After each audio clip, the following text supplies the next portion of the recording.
یا جہاد میں آئے،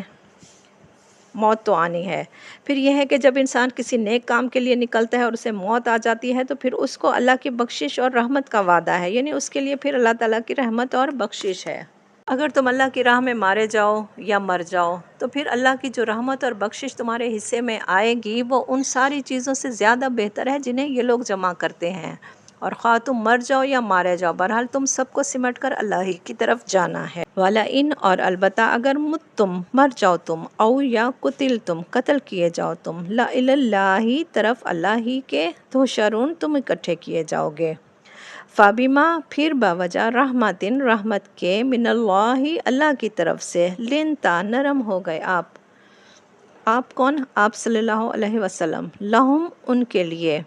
ولو اور اگر کنتا ہوتے آپ، فظن تنخو،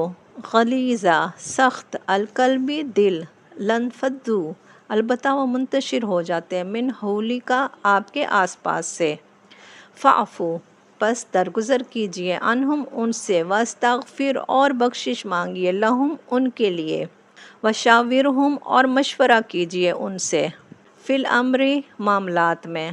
اب یہ حضور صلی اللہ علیہ وسلم کے بارے میں پہلے ان کے اخلاق کے بارے میں بتایا جا رہا ہے کہ وہ نرم گو تھے، بالکل نرمی ان کے دل میں تھی، اور انہوں نے ان لوگوں کو سب کو معاف کر دیا تھا، نہ صرف معاف کیا تھا بلکہ اللہ کا حکم تھا ان کے لیے کہ ان کے لیے بخشش مانگیے۔ فَإِذَا پھر جب عزمتا پختہ کریں آپ، فتوکل تو توکل کیجئے، علی اللہ اللہ پر، ان اللہ بے شک اللہ یحب محبت رکھتا ہے، المتوکلین توکل کرنے والوں سے۔ یہ ہے کہ جنگ احد میں مسلمانوں کو جب جسمانی اور روحانی تکلیف پہنچی تھی، آپ صلی اللہ علیہ وسلم کے دندان مبارک بھی شہید ہوئے تھے اور بہت سارے صحابہ کرام بھی شہید ہوئے تھے، تو پھر اللہ تعالیٰ نے فرمایا کہ صحابہ کو معاف فرما دیجئے۔ مسلمانوں کے سربراہ کو عوام کے لیے خیر خواہ ہونا چاہیے، جس کا نمونہ آپ صلی اللہ علیہ وسلم خود تھے۔ اس سب ناکامی کے باوجود بھی آپ نے ان کو کوئی سزا نہ دی۔ انسان کے دل میں لوگوں کے لیے درد اور بھلائی ہونی چاہیے، نہ کہ نفرت، بغض اور حسد ہونا چاہیے، حتیٰ کہ اس وقت بھی نہیں ہونا چاہیے جب کوئی غلطی کر لیتا ہے، جب کوئی قصور کر لیتا ہے۔ یہ ہمارے عملی معاملات، ہمارے دنیاوی معاملات میں بھی یہی ہے کہ اگر ہم کسی سے کوئی غلطی ہو جاتی ہے تو ہمیں درگزر کرنا چاہیے، نہ کہ اس سے بڑھ چڑھ کر پھر اس سے برا سلوک کرنا چاہیے۔ یہ ہے کہ آپ صلی اللہ علیہ وسلم کا جو کردار تھا، اخلاق تھا، تو قرآن مجید میں ہے کہ بے شک آپ اخلاق کی بلندیوں پر فائز تھے۔ پھر اہم معاملات میں مشورے کا حکم دیا گیا ہے، تو یہ ہے کہ پہلے جس کا معاملہ ہو اس سے مشورہ کیا جائے، اور بعض اوقات مشورے کی صورت استخارہ بھی ہے جس میں اللہ سے مشورہ کیا جاتا ہے، اس کے بعد اہم معاملات میں مشورہ کیا جائے، پھر ایسے معاملات جن کا شریعت میں حکم ہے ان کے لیے کوئی مشورہ نہیں ہوتا، لیکن پھر بعض اوقات جو حکومتی معاملات ہوتے ہیں ان کے بھی واضح حکم ہوتے ہیں، اور پھر یہ ہے کہ نماز ہے، سچ جھوٹ ہے، تو یہاں پر اللہ تعالیٰ کے حکم موجود ہیں، پھر وہاں پر ایسی چیزوں میں پھر مشورے کی ضرورت نہیں ہوتی، بلکہ دنیاوی معاملات میں صرف مشورے کی ضرورت ہوتی ہے، تو وہی آپ کو پھر حکم دیا جا رہا ہے کہ آپ اپنے صحابہ کرام سے مشورہ کر لیجئے اور اس کے بعد ہی معاملات کریں۔ اور پھر دوسرا یہی اس آیت میں بتایا جا رہا ہے کہ اگر آپ صلی اللہ علیہ وسلم تندخو ہوتے، سخت مزاج ہوتے، تو آپ کے ارد گرد جو آپ کے صحابہ کرام تھے، آپ کے جو ساتھی تھے، وہ سب منتشر ہو جاتے، وہ سب آپ کو چھوڑ کر چلے جاتے۔ ان اگر ینصرکم مدد کرے تمہاری، اللہ فلا تو نہیں، غالبا کوئی غالب آنے والا، لکم تم پر، وَإِن اور اگر یخذلکم وہ چھوڑ دے تمہیں، فمن تو کون ہے، ذَلَّذِی وہ جو، ینصرکم مدد کرے تمہاری، من بعد بعد اس کے، وعلی اللہ اور اللہ پر ہی، فلیتوکل پس چاہیے کہ توکل کیا کریں، المؤمنون ایمان والے۔ ان آیت میں یہی ہے نا کہ یہ اللہ کی بڑی رحمت ہے کہ تم ان لوگوں کے لیے بہت نرم مزاج واقع ہوئے ہو۔ اللہ تعالیٰ محمد صلی اللہ علیہ وسلم سے فرما رہے ہیں کہ اے پیغمبر، یہ اللہ کی بڑی رحمت ہے، ورنہ اگر کہیں تم تندخو ہوتے، سنگ دل ہوتے، سب تم سے چھٹ جاتے۔ اب ان کے قصور معاف کر دو اور ان کے حق میں دعائیں مغفرت کرو، اور دین کے کاموں میں بھی ان کو شریک مشورہ رکھو۔ پھر جب تمہارا عزم کسی رائے پر مستحکم ہو جائے تو پھر اللہ پر بھروسہ رکھو، اللہ کو وہ لوگ پسند ہیں جو اسی کے بھروسے پر کام کرتے ہیں۔ پھر یہ ہے کہ اگر اللہ تمہاری مدد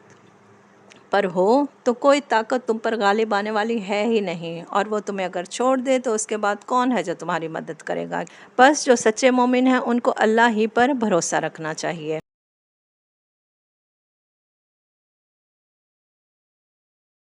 پھر یہ ہے کہ موت نصیب سے آتی ہے، کسی کے مانگنے سے نہیں آتی ہے۔ پھر اگر کسی کو شہادت مل گئی ہے، میدان جنگ میں ملی ہے، یا علم کے میدان میں ملی ہے، یا دین کے راہ میں جدوجہد میں ملی ہے، تو پھر وہ اللہ کی رحمت اور بخشش کا مستحق ہے، اور وہ پھر اس کے لیے اس کا وہ عمل اس کی بخشش اور رحمت کا ذریعہ ہے۔ پھر یہ ہے کہ ہر موت جو ہے وہ اللہ کی طرف لے کر جاتی ہے۔ نبی کریم صلی اللہ علیہ وسلم کا اخلاق اسوہ حسنہ نرم مزاجی تھا، اور وہ اپنے ساتھیوں کے لیے دعائیں بھی کرتے تھے، اور اپنے دنیاوی معاملات میں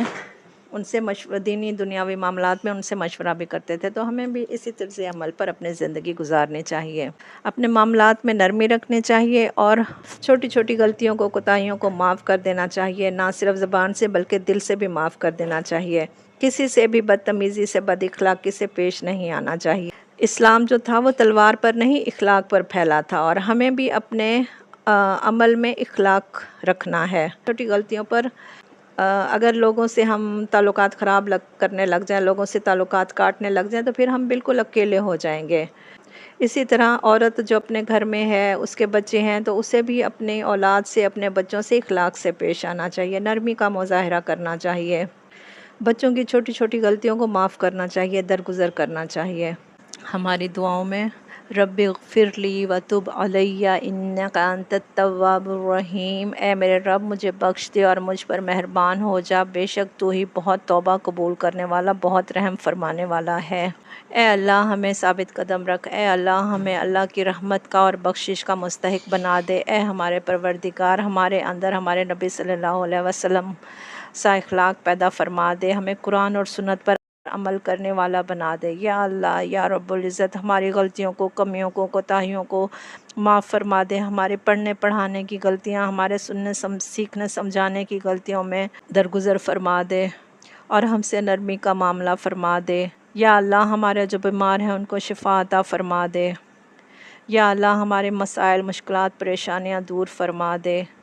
آمین۔ سبحانک اللہم و بحمدک اشہد ان لا الہ الا انت استغفرک و اتوب الیک۔ السلام علیکم ورحمۃ اللہ وبرکاتہ۔